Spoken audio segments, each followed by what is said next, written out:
Hey, welcome back to my channel Endless Pages. I'm Liv and welcome to today's video, which is my TBR for the month of January. My first TBR video for the year. How exciting. Welcome. I don't really have any plans for January reading. There was no readathons that I saw that I wanted to participate in, and I just really don't know what I'm in the mood to read. It's a new year, but my mood read continues to be very powerful, and I don't know what I want to read. So I thought I would just pick my reads for January out of a little TBR little box. I've done this before, I think in one video where I picked my TBR out of a bag. I have a very new TBR bag. It's so cute. It's got little cats on it. My friend got it for me. It's so cute. So yeah, I've written every book on my TBR in this bag and we're gonna pick some out. Hello, Editing Olivia here. I just want to apologise, profusely apologise for the wind chimes you can hear throughout this whole video. I'm so sorry. I'd only noticed it when I was editing. It is so incredibly loud. I must have had my window open when I was filming because it's very hot here in Australia. So I really apologise. I'm sorry, there's nothing I can do about it. They're quite loud and a little bit annoying, but it's not too bad. So yeah, I'm really sorry. So enjoy the video and the wind chimes. I think I'm gonna go 6 books. This is a good option. I don't have to read them all, but just in case I have a really good reading month, I want to have them all picked out here for you guys to see. Alright, let's go book number 1. Also, I forgot to say, I think I'm gonna allow myself 2 no's. So if I really don't want to read it, I'll put it back. But I'm only allowed 2. I'm making up the rules as we go. Okay, first book. Let's see here. This is this one. I don't think the camera will zoom, but oh god, I'll show you it. We got Furyborn. Okay. Oh, that's a big heavy book, and I just recently heard a really bad review of that. I don't know, should I allow myself skips at the end and repick? Or should I say, like, I have to choose now that I don't want to read this? I think I'm going to say skip for this one. I think I'm going to rule it that I can't just like pick and choose at the end. If I don't want to read it, I have to skip it now. So I'm going to use my first skip on my very first pick. We're going well. Let's repick.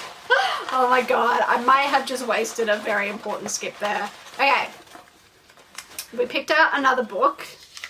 Okay, we got The Final Girls Support Group by Grady Hendrix, I believe. Let me grab it. So I was correct, this is Grady Hendrix. This is about final girls, obviously.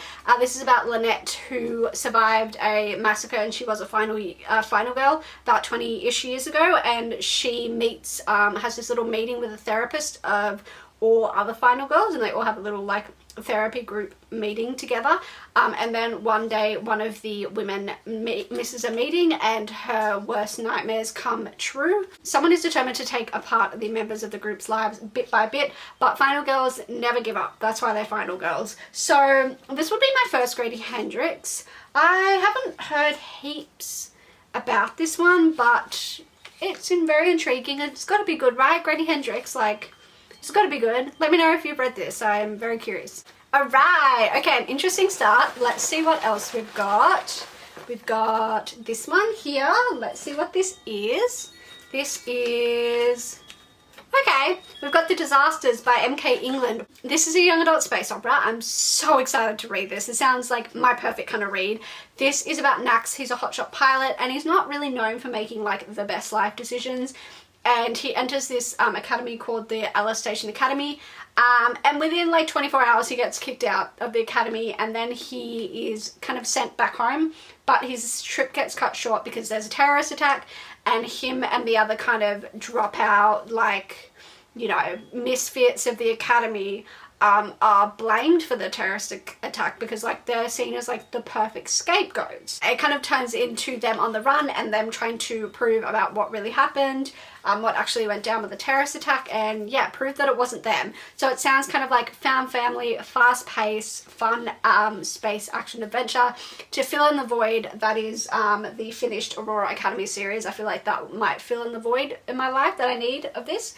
Sounds really fun. Sounds perfect. I hear it might be a little bit queer too, so added bonus. Alright, let's pick another one out. Alright, this is book number 3.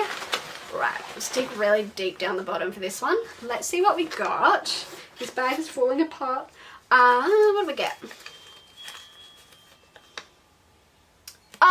Okay, I was like, what is this? This is one of the V. Schwab Seal Prints graphic novels. I can't read this because I haven't read the final book in the Shades of Magic series, and that would be spoilers because this is a prequel, so I'm putting that one back. That one doesn't count. Let's just repick.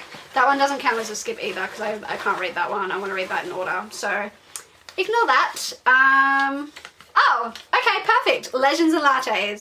So, Legends and Lattes is by Travis Baldree. This is like one of the hottest books at the moment. A little bit of a spoiler, this is also on my 12 in 12 list, so perfect.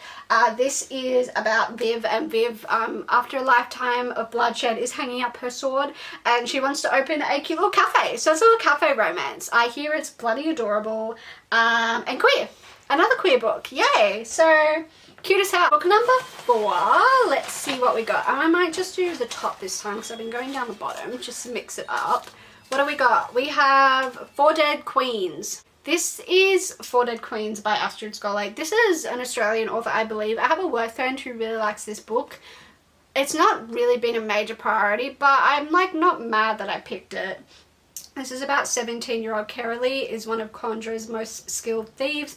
When she steals an unexpectedly valuable package from a messenger, she is soon entangled in a conspiracy that leads to all 4 of Conjur's queens being murdered. With no other choice and on the run from her former employer, she teams up with Varian, the messenger she stole from, and together they race to discover who killed the queens. When the dark secrets threaten their reluctant partnership and put everything at stake, they both must use all of their daring to stay alive and untangle the mysteries behind the nation's 4 dead queens. It's an interesting plot.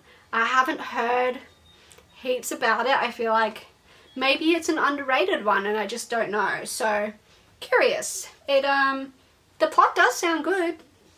So, we'll see. Second last. Let's see. We've got like an interesting mix. This is actually kind of a cool way of doing it. I've got an interesting mix of books here so far. What do we have for number 5? The Warrior Midwife. This is one I got in the book box. I don't know. Do I use my skip or do I save it? I might use my skip. Yeah, I'm kind of happy I skipped that. It's like, it does sound really cute and like it's a really pretty book, but I'm not feeling it. Going off vibes, I'm not feeling it this month. Okay, so what else have we got? Let's go this one. And it is... Okay, this is another one I can't read. It's one of the Shadowhunter ones that I'm not up to date with, so we'll have to skip that. It was Queen of Air and Darkness, and I'm not up to date with those books. What have we got? The Once and Future Witches. I was about to say skip, but I've got no skip left, so let me grab that. So, I'm glad I didn't actually use a skip on this because I've read the blurb and this sounds really good. This is Once and Future Witches by Alex E. Harrow. This is set in 1893 and 1893, yeah. And there's no such thing as witches. There used to be in the wild dark days before, but now there is not. We follow these sisters called the Eastwood Sisters, and they follow the suffragette movement in New Salem. And they join the movement and start to pursue the forgotten words and think that they may be able to change the suffragette movement into kind of a witches movement, but they are stalked by dark forces that don't want witches to vote and maybe potentially not even live. So these sisters will have to draw on old magic, draw new alliances and heal the bond between them if they want to survive. How good does that sound? I'm now really excited. Maybe I'll make this my first read of the year. I'm really excited now. Okay, final pull. Let's see what I get. I've got no skips left. So far I'm pretty happy. Pretty happy. Final one is... Oh shit, I'm no longer happy. God damn it. I shouldn't have used that other skip. Eleanor Elephant is completely fine. This is on my self-destruct list for a reason. I really don't want to read this book. Maybe I can finally unhaul it actually. So this is Eleanor Elephant is Completely Fine by Gail Honeyman. This, as I said before, is on my This Book Will Self-Destruct in 12 Months video. So it's obviously one that has been ignored for a very long time, and I just feel like it's not going to be my kind of book. It sounds like maybe it's just, well, the blurb doesn't give much away about it other than like maybe something's like missing from this character's life, and you read about loneliness and kindness and life affirming, apparently. A funny and sad tale of a survivor who tackles the challenges of an emotional reconnection.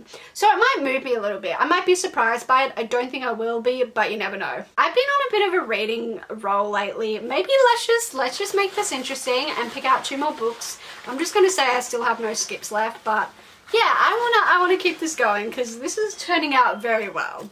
That's always my famous last words, right? I've always said this on his channel, and then the next book's shit. Okay. The Silent Patient by Alex Michaelides. The Silent Patient by Alex Michaelides.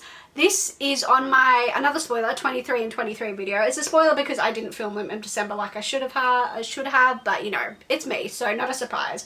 This is a book I'm so curious about because it has readers like so divided. Like people either love it and love the twist at the end, or people think it's dumb. So I'm really excited to see which side I fall on. This is a story about a woman who shot her husband like 5 times and has not spoken since. I think it's about the psychologist interviewing her and trying to figure out why she killed her husband and why she hasn't spoken since. So I think it's told in the form of like counseling sessions. So yeah, I really want to see if I'm one of the people that love this or hate it. Okay, the final book, book number 8. We are all about positive thinking this year and manifesting, and I will have a good reading year, so let's do 8 books. So the final book is, okay, All the Stars and Teeth. I also don't really know what this is about, so I'm going to read the blurb again. This is a very unprepared video, can you tell? So this is about Amora. She is a princess of the island kingdom Visidia, and she has spent her entire life training to be a high animancer, the master of souls. The rest of the realm can choose their magic, but to secure her place as heir to the throne, she must master the monarchy's dangerous soul magic. When her demonstration goes horribly wrong, she is forced to flee. She strikes a deal with Bastian, a mysterious pirate. Ooh, he'll help her prove she's fit to rule if she'll help him reclaim his stolen throne. Ooh, okay, my original reluctancy is slowly going away, actually. Sailing the kingdom holds more wonder and more peril than she anticipated. A destructive new magic is on the rise, and if she is to conquer it, she'll need to face legendary monsters, cross paths with vengeful mermaids, and deal with a stowaway she never expected, or risk the fate of Visidia and lose the crown forever. I recently read, what did I read that I was like genuinely surprised by in this same kind of like vibe? What was it called? Seafire. I read Seafire and actually really liked it. So I'm slowly coming around to like sea, mermaidy, siren-y kind of books. So I'm going to go into this with, you know, not thinking that I'm not going to like it. And the plot's intriguing. Maybe a little bit of romance. So yeah, we'll see how it goes. So there we have it, my massive 8-book TBR for the month of January. We're going in with positive energy that it will be an amazing reading year with an amazing reading month to start off the year. I am really quite happy, that's really heavy, with the mix of books I've got. I've got a little bit of, I don't know what this is, contemporary fiction, tell me if I'm wrong. We got a little bit of cute, like, easy, like, fantasy romance. We've got some sci-fi, and I meant to say before, 2023 is the year I want to read more sci-fi, so love that for me. We've got a bit of a young adult to break it up. We've got some more fantasy, we got a thriller, and yeah, I'm happy with the mix. And we got an Aussie author in there, so I don't think I could have picked a better mix if I had picked it myself. So yeah, happy with that. That's all for today. Thank you so much for watching this TBR. Let me know in the comments below what is going to be, or what has been your first read of the year. What did you think of it? And I hope you all have a wonderful rest of your day. As always, all my social media links are in the description below. Give this video a like if you liked it, and subscribe if you would like to see more from me. I would very much appreciate that. And I will see you in whatever the hell I post next. Bye!